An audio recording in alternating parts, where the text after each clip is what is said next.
Deus. Mateus, capítulo 13. Glória a Deus. Mateus, capítulo de número 13, a partir do versículo de número 4. Amém? E quando semeava, uma parte da semente caiu ao pé do caminho, e vieram as aves do céu e comeram-na. E outra parte caiu em pedregais, onde não havia terra abundante, e logo nasceu, porque não tinha terra funda. Mas vindo o sol, queimou-se e secou-se, porque não tinha raiz. E outra caiu entre espinhos, e os espinhos cresceram e sufocaram-na. E outra caiu em boa terra, e deu fruto, um a 100, outra a 60, e outro a 30. Amém? Amém. Podeis assentar em nome do Senhor Jesus. Louvado seja o nome do Senhor. Amados, na segunda epístola do apóstolo Paulo aos Coríntios, capítulo de número 12, versículo 1 a seguir, o apóstolo diz assim: na verdade, não convém gloriar-me, mas contarei as visões e revelações do Senhor. E ele prossegue: conheço um homem em Cristo que há 14 anos, se no corpo não sei, se fora do corpo não sei, Deus o sabe. Este foi arrebatado até ao terceiro céu. E sei que tal homem, se no corpo, se fora do corpo não sei, Deus o sabe, foi arrebatado ao paraíso. E este ouviu coisas inefáveis, que não é lícita falar aos homens. Amados, haverá uma grande surpresa quando adentrarmos a eternidade, porque lá contemplaremos coisa que a nossa mente natural não consegue perceptar. O apóstolo Paulo talvez buscou na sua verbosidade palavras que pudessem definir o que ele ouviu, mas ele nem encontrou palavras e nem achou que o homem estaria preparado para entender, caso ele soubesse explicar. João, capítulo de número 3, a partir do versículo 3, o Senhor Jesus teve um encontro com um mestre em Israel. O nome dele era Nicodemos. E o Senhor Jesus usou a linguagem figurativa para expressar o novo nascimento daquele que ingressa no reino de Deus. Do versículo 3 ao versículo 8, Jesus usou umas expressões comparativas, e Nicodemos, mesmo sendo mestre, ficou encabulado. Eu creio que ele coçou a cabeça, e no versículo 8 ele diz, versículo 9 ele diz: como pode ser isto? Versículo 10, Jesus diz: tu és mestre em Israel e não compreende estas coisas? Versículo 12: se eu vos falo de coisas terrestres e tu não crês, como crereis se eu vos falar das coisas celestiais. Amados, preste atenção. Embora Deus seja acultural, Ele se envolveu na nossa cultura para que a gente pudesse compreendê-lo. E como tal, Ele se envolveu na nossa cultura e falou uma linguagem antropomórfica. Antropos, homem, morfia, fala. Jesus falou uma fala humana para que a gente pudesse entender a sua linguagem. Porque se o Senhor Jesus falasse na linguagem celestial, a nossa mente não alcançaria o seu raciocínio. Então o seu discurso seria vão. Então Deus, na sua bondade,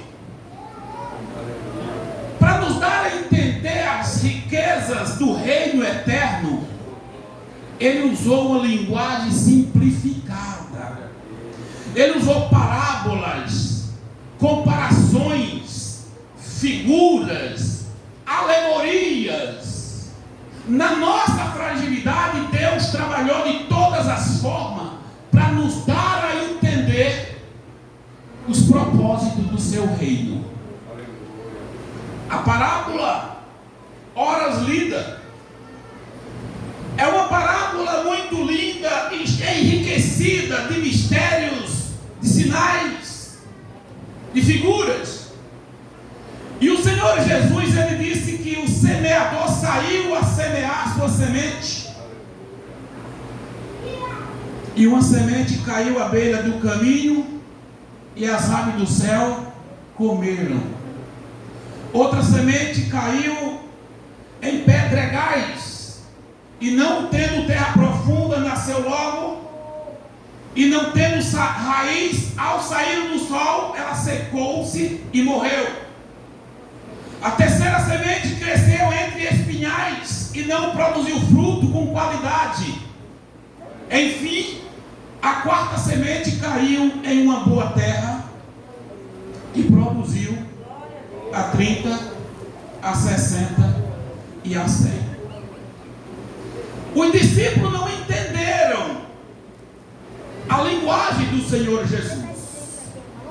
Observamos que no capítulo de Mateus, do versículo 3 a 8, o Senhor Jesus fala sobre a parábola.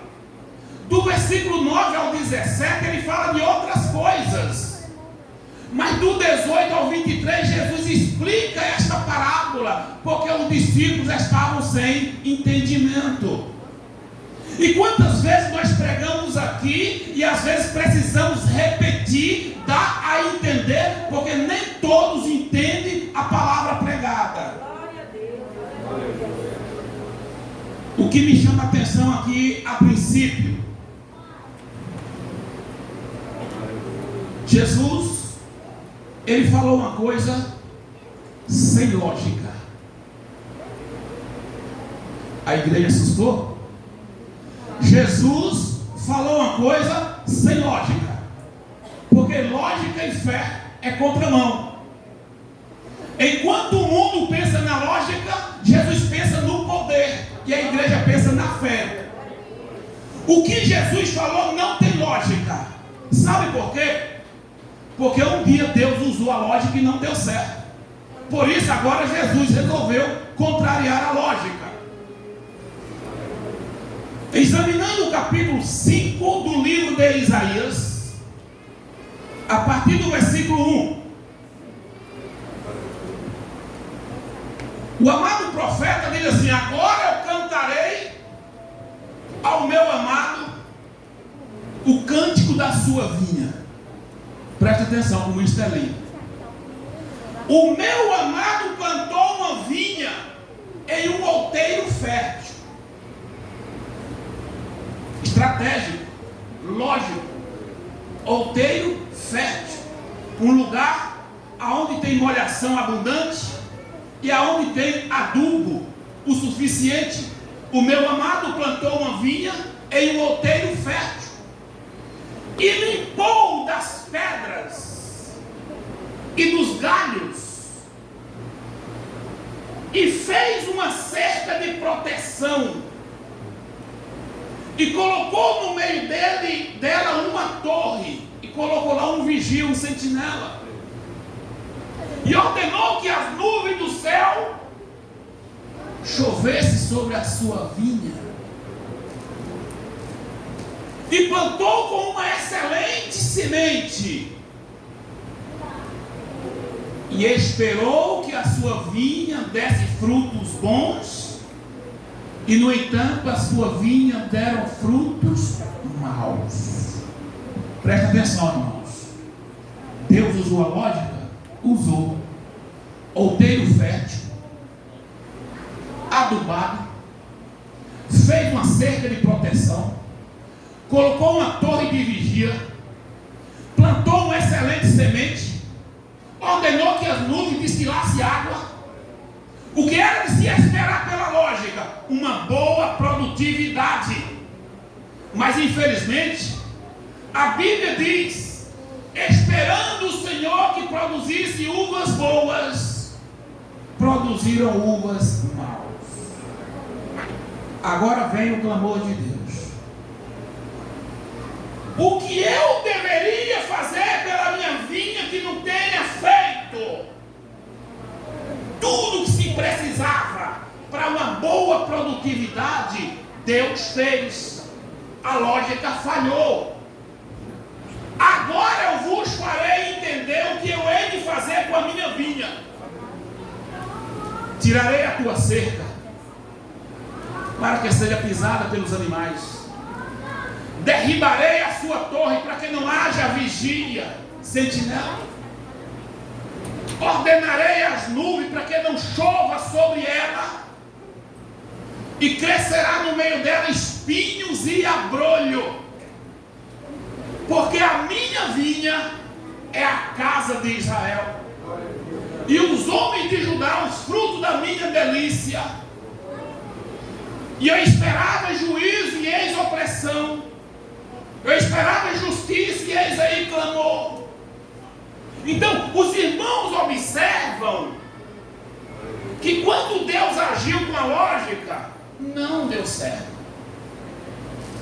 Agora aparece Jesus no cenário. Eis que o semeador saiu a semear. Ele jogou a semente do trigo e o vento levou. E caiu em terra boa, e caiu em terra de espinhos, e caiu em terra cheia de pedregais, e caiu na beira do caminho. Eu tenho inteira convicção que cada um de nós, no individual e no particular, estamos em uma condição dessa. Eu não sei se você é a semente de número 1. Não. A semente é excelente. Não tem classificação para a semente, porque ela é inspecionada, classificada, selecionada, especial. A semente é uma só. Agora, os terrenos é que são diferentes. Amados, qual é o terreno que recebeu a semente? O primeiro terreno que recebeu a semente? Terreno à beira do caminho. Caminho trata de terreno compactado. A semente cai e fica na superfície do solo. Ela não penetra, porque a terra não foi arada, não foi sulcada. Para a semente penetrar, é preciso que haja um amolecimento do terreno. Mas a semente caiu na beira do caminho. Fala de terreno compactado.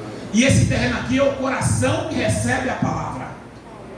Tem muitas pessoas que vêm numa igreja como esta e a gente prega de fazer calo na ponta da língua e ele não entende. A culpa é dessa pessoa? Não. Segunda epístola do apóstolo Paulo aos Coríntios, capítulo 4, versículos 3 e 4. Diz o apóstolo Paulo: se o nosso evangelho ainda está encoberto, para os que se perdem estão encobertos, Versículo 4. Porque o Deus desse século cegou o entendimento dos incrédulos, para que não lhes resplandeça a luz do Evangelho da glória de Cristo, que é a imagem de Deus. Glória a Deus. Creia, irmãos. Enquanto nós estamos ministrando a palavra aqui no púlpito, o Espírito Santo está dispersando o melhor do coração de Deus para a igreja. Infelizmente existe uma nuvem negra permeando, trabalhando na mente e no coração das pessoas que ouvem, para que elas não entendam o foco da palavra.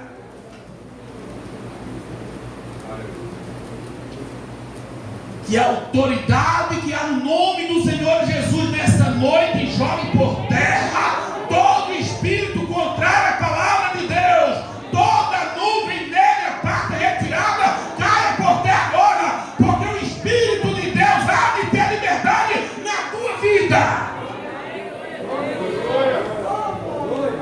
Capítulo 13 de Atos dos Apóstolos. A Bíblia diz que o apóstolo Paulo e Barnabé fizeram a sua primeira viagem missionária, atravessando a ilha de Chipre. Já no finalzinho da ilha, eles chegaram em uma pequena povoação por nome de Pafos. E ali a Bíblia diz que Paulo e Barnabé encontrou, parece que estava à procura do caça-demônio, era caça-demônio mesmo.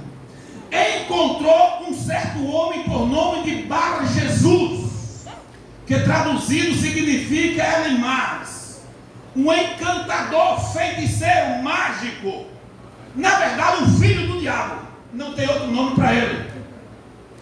Este sujeito estava acompanhado com o procônsul da ilha, com o governador, e o governador chamou a Paulo e a Barnabé à parte e começou a questionar a respeito do reino de Deus. E Paulo e Barnabé falavam com muito amor para o governador a respeito de Jesus Cristo, a respeito da salvação. A Bíblia diz que o tal do Elimas se interferiu na conversa, procurando afastar o governador da fé. É assim que o diabo faz. Eu estou falando do amor de Jesus. Tem espírito maligno procurando todas as formas de não deixar você ouvir. Tem espírito maligno muitas vezes te levando a falar com outra pessoa ou ouvir outra pessoa para esquecer da mensagem. Ele procura todos os meios para desvirtuar você, desconectar você da palavra. Mas se você tem desejo de ter uma vida transformada, volta o seu coração e o seu pensamento inteiro para Deus nesta noite, porque há um propósito de Deus na tua vida, senão você não estaria aqui. E Paulo voltou para aquele encantador e disse: ó filho das trevas, filho do diabo, cheio de toda imundície e de toda malícia, até quando não cessará de perseguir os retos caminhos do Senhor? Eis aí agora contra ti a mão do Senhor, e ficará cego por algum tempo, sem ver a luz do sol. E a Bíblia diz que na mesma hora a escuridão e as trevas o cercou, de maneira que ele andava em rodas, buscando quem o guiasse pela mão.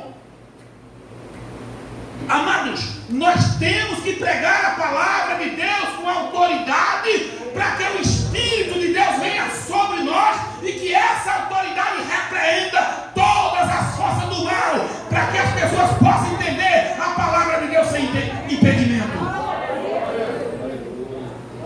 Mas esta igreja está na condição de Lídia. Atos dos Apóstolos, capítulo 16, a partir do versículo 14. A Bíblia diz que na cidade de Filipos, Paulo encontrou uma mulher por nome de Lídia, que servia a Deus de todo o seu coração. E essa mulher inclinou para ouvir a palavra de Deus, e a Bíblia diz que Deus abriu o seu coração para que ela entendesse a palavra. Que Deus esteja nesta noite fazendo uma obra transformadora, regeneradora no teu coração, e que essa obra comece de dentro para fora, para que o nome de Jesus seja glorificado na tua vida. Primeira semente cai em um terreno compactado, coração duro. A palavra não penetra, bate e volta. Está repreendida em nome do Senhor Jesus. Está repreendida em nome do Senhor Jesus. A segunda terra era a terra cheia de pedregais.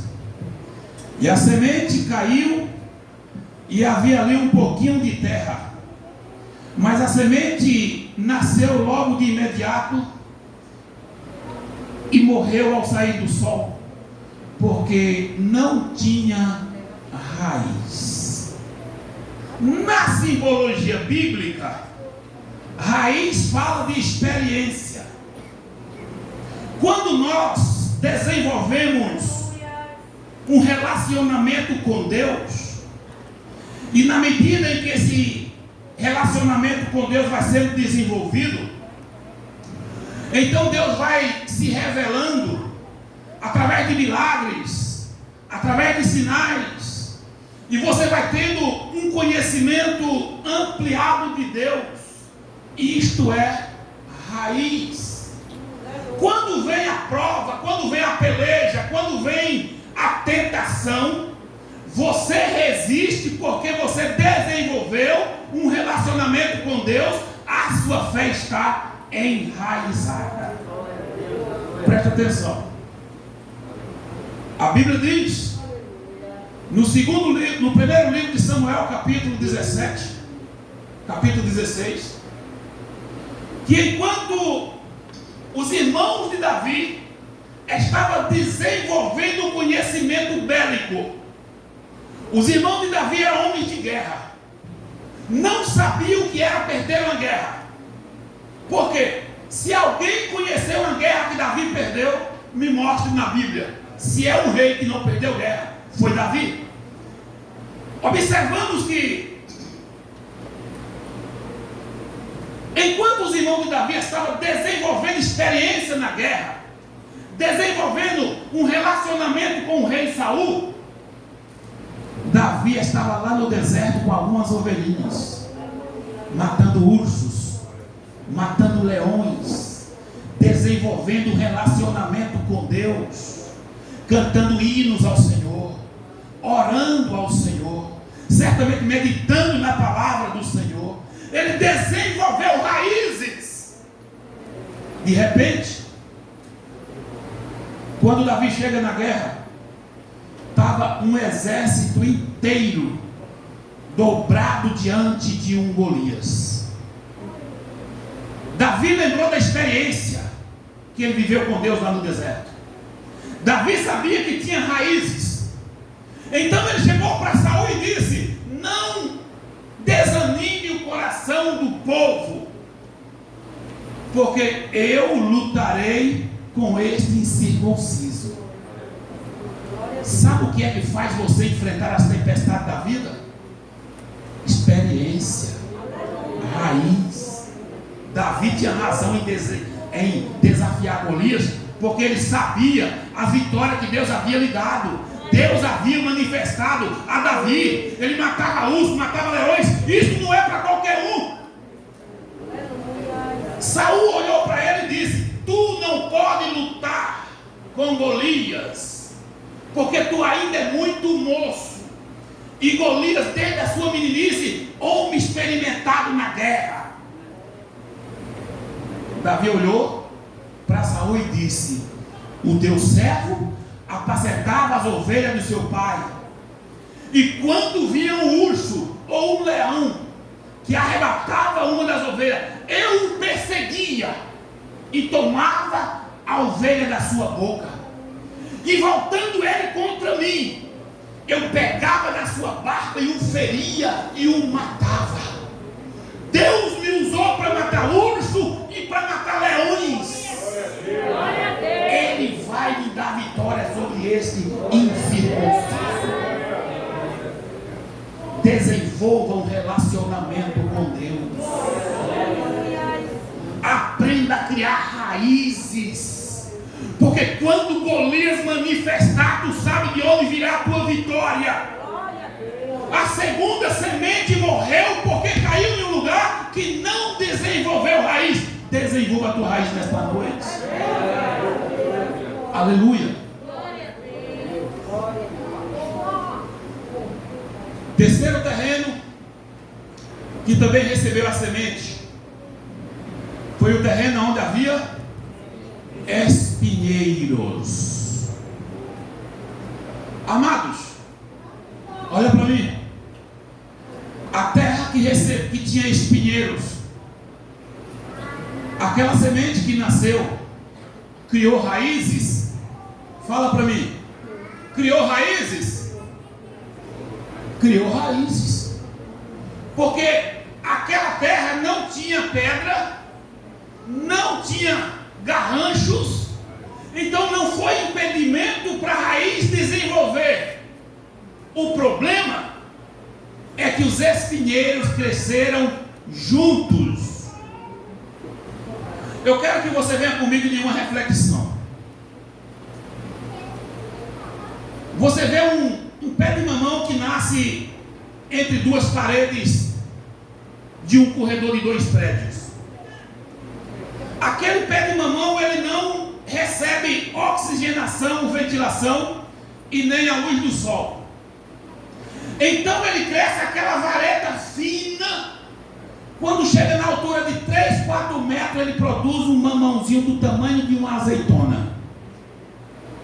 E aquele mamãozinho minúsculo é um peso insuportável para a vara do mamão que não teve estrutura e teve fragilidade. Quantas pessoas na igreja nós encontramos nesta situação? Porque desenvolveu a raiz, mas parou de se alimentar com a oxigenação do Espírito e com a luz de Cristo. Aí fica aquele crente desnutrido, produzindo frutos sem perfeição. Por que será que estas coisas acontecem? Lucas capítulo 14, a partir do versículo 1. Jesus começa a conversar com os discípulos em um agrupamento de pessoas, e ele conta uma parábola. Lucas capítulo 14, a partir do versículo 15, ele conta uma parábola e diz assim: um grande rei fez uma grande ceia e convidou a muitos, e chamou seus servos e mandou dizer a seus convidados: a ceia está preparada, vinde e alegrai-vos conosco. Aí um disse assim: comprei um terreno e preciso vê-lo, me haja por escusado. Outro disse: comprei 5 juntas de bois e preciso experimentá-los, me haja por escusado. O terceiro disse: casei-me, estou em lua de mel, não posso ir, me haja por escusado. Por que aqueles convidados não foram para a festa? Porque aquela festa não era essencial a eles.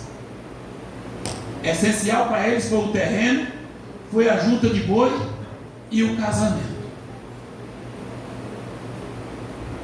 Nós precisamos entender que o reino de Deus é essencial em nossas vidas. No dia que o reino de Deus deixar de ser essencial em nossas vidas, qualquer coisa pode ser essencial, menos o reino de Deus. E quando qualquer coisa passa a ser essencial para você, é aí que você começa a produzir frutos sem qualidade. Porque você perde de produzir a clorofila, já que você não recebe a luz do sol, já que você não recebe a oxigenação do ar. Eu, você, nós precisamos entender mais do que nunca que o reino de Deus é essencial a nós. Sem o reino de Deus nós morreremos. Quem quer viver, então tem o reino de Deus como essencial. Porque as coisas essenciais lá fora não lhe proporcionam vida. Eu não estou dizendo que você não deva trabalhar, que você não deva comprar, que você não deva conquistar. Porque a mesma Bíblia que diz, viverá do suor do teu rosto, ela diz, buscai primeiro o reino de Deus. Precisa haver um equilíbrio. Ter como essencial o reino de Deus e ter como prioridade buscar as coisas essenciais da vida. Precisa de um equilíbrio.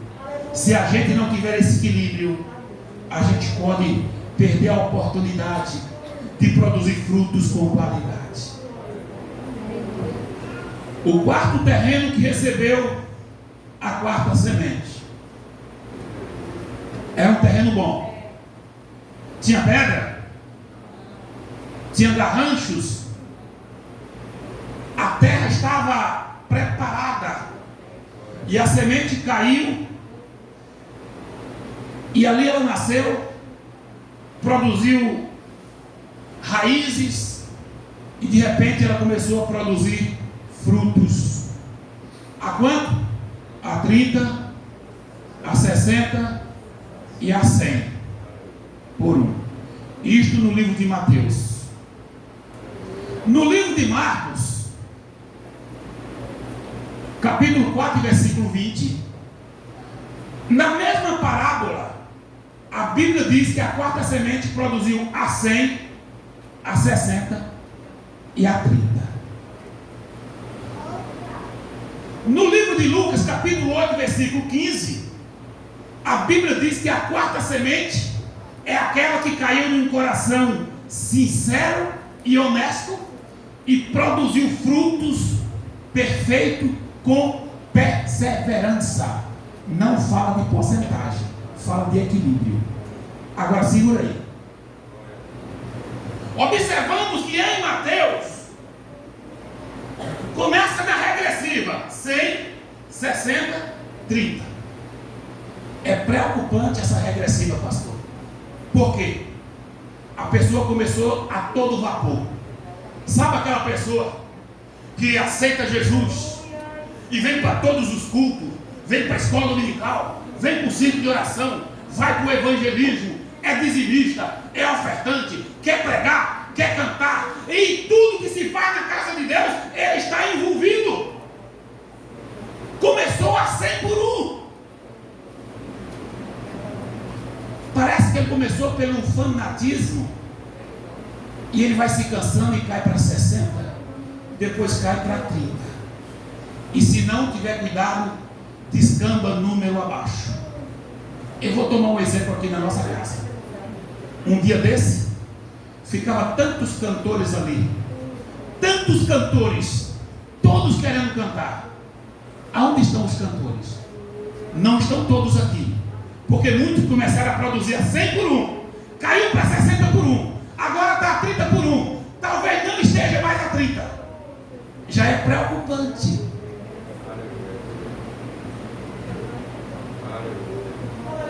Em Marcos capítulo 4, versículo 20, está na progressiva, começa de baixo para cima. Ele produz a 30, depois 60, depois 100, vai para o extremo. A gente precisa ter um certo cuidado com o fanatismo, porque tem muitas pessoas que começam devagarinho e vai se agradando e vai tomando gosto, daqui a pouco está 60, 70, 80, 100. Pode chegar a um fanatismo. Tenha cuidado.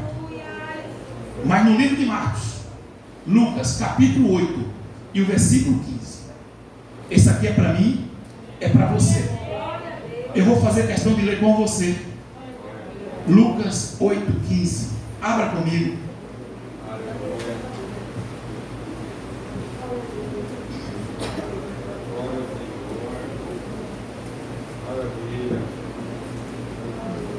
Lucas 8,15.